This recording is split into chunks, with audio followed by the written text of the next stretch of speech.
Urdu medium పాఠశాలల్లో SGT పోస్టులను surplus జాబితా నుండి తొలగించి వాటిని యథావిధిగా కొనసాగేలా చూడాలని రాష్ట్ర ఉర్దూ టీచర్స్ అసోసియేషన్ ప్రకాశం జిల్లా ప్రతినిధులు కోరారు. ప్రకాశం భవన్లోని గ్రీవెన్స్ హాల్లో జిల్లా కలెక్టర్ తమీం అన్సారియాను కలిసి వినతి పత్రాన్ని సమర్పించారు. అనంతరం అసోసియేషన్ రాష్ట్ర కార్యదర్శి సయ్యద్ అష్రఫ్ వలి, జిల్లా అధ్యక్షుడు అన్వర్ బాషా మీడియాతో మాట్లాడుతూ రాష్ట్రంలో రెండవ అధికార భాషగా అమలవుతున్న ఉర్దూకు అధిక ప్రాధాన్యం ఇవ్వాలని కోరారు. ఉర్దూ ఎస్జీటీ పోస్టులు పాఠశాలల్లో విద్యార్థుల సంఖ్యకు అనుగుణంగా ఉన్నప్పటికీ మైనర్ మీడియం ఉర్దూ పోస్టులను సర్ప్లస్లో చూపడాన్ని ఆక్షేపించారు. విద్యార్థుల సంఖ్యతో సంబంధం లేకుండా ఉర్దూ సెక్షన్ పోస్టులను కొనసాగించాలని కోరారు. ఉర్దూ మీడియం స్కూల్స్లో తెలుగు ఎస్జీటీలు, తెలుగు స్కూల్ అసిస్టెంట్లు ఉండరాదని కోరారు.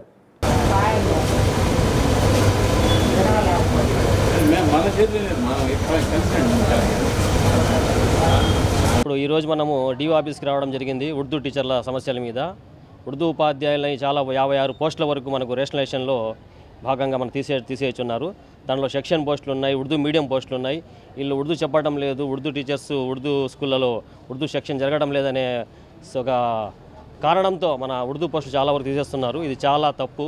అక్కడ ఉర్దూ జరుగుతున్నాయి, చాలా కాలంగా దశాబ్దాలుగా ఉర్దూ పోస్టులు సాగుతున్నాయి. ఎస్ఏ ఉర్దూ పోస్టులు కానీ, ఎస్జీటీ ఉర్దూ పోస్టులు కానీ, ఉర్దూ సెక్షన్ పోస్టులు కానీ, ఉర్దూ మీడియం పోస్టులు కానీ ఇవి కంటిన్యూస్గా జరుగుతున్నాయి సార్.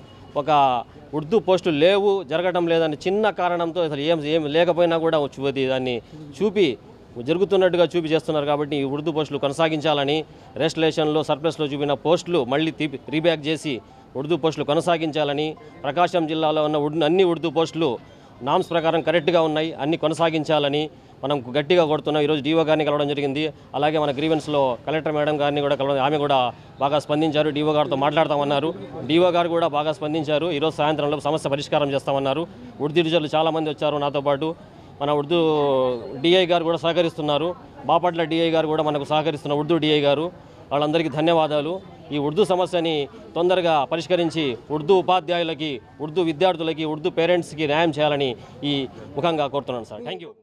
దశాబ్దాలకు కొనసాగుతున్న ఉర్దూ పాఠశాలలో ఉర్దూ ఉపాధ్యాయులను తొలగిస్తే అక్కడ ఉర్దూ భాష మనుగడకే ప్రశ్నార్థం. కాబట్టి యథాతథంగా ఉర్దూ పోస్టులు కొనసాగించి ఉర్దూ భాష పురోభివృద్ధికి సహకరించిందిగా మేము ఈ విధంగా ఉర్దూ ఉపాధ్యాయుల సంబంధం మేము డిమాండ్ చేస్తున్నాం సార్. దాదాపు 56 పోస్టులు డిస్టిక్ మొత్తంలో కూడా సర్ప్లస్గా చూస్తున్నారు సార్. రెండోది సెక్షన్ స్కూల్స్లో కూడా ఉర్దూ పాఠశాలను పూర్తిగా తొలగిస్తున్నారు. అక్కడ 20 మంది, దాదాపు 20 మంది, 10-20 మంది పిల్లలు ఉర్దూ ఉంటున్నారు. కానీ ఉర్దూ స్కూళ్ళలో ఒకరిద్దరు తెలుగు చదివే విద్యార్థులున్నా అక్కడ తెలుగు పోస్టు కొనసాగాలంటున్నారు. కానీ ఉర్దూ పాఠశాలల్లో 20 మంది విద్యార్థులు, అంటే తెలుగు మీడియం స్కూళ్ళలో 20 మంది విద్యార్థులు ఉన్న స్కూళ్ళలో కూడా ఉర్దూ టీచర్ను తొలగిస్తున్నారు. అప్పుడు అక్కడ ఉర్దూ భాషకు చాలా చదివే విద్యార్థులకు అన్యాయం అయినట్టే కదా. కాబట్టి అక్కడ తెలుగు మీడియం స్కూల్స్లలో ఉర్దూ సెక్షన్ పోస్టులను కొనసాగించాలని మేము డిమాండ్ చేస్తున్నాం. మేము కలెక్టర్ మేము అర్జీ ఇచ్చాము. మేడం గారు వాటిని పరిశీలించి ఉద్యోగుల్లో ఉన్నతాధికారులు చర్చించి న్యాయం చేస్తామని